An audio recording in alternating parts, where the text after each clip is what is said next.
time for Back to School with Kaylin. It's that time of year, and whether you've already started school or you're starting school, I have some ideas for you. I may not be in high school anymore. I got this idea because my sister's starting her junior year at a new school where she doesn't have any uniform. I decided it may be beneficial to go over some outfit ideas for the first day or, just for the rest of the school year. Back in high school, I used to care a lot about the way that I dressed.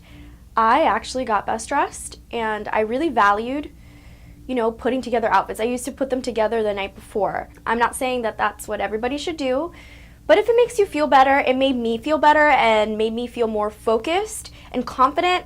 So, if that works for you, then go ahead and do it. It's time to explore and find out what your personal style is, what makes you feel confident and happy. Whether you're going to high school or college or whatever.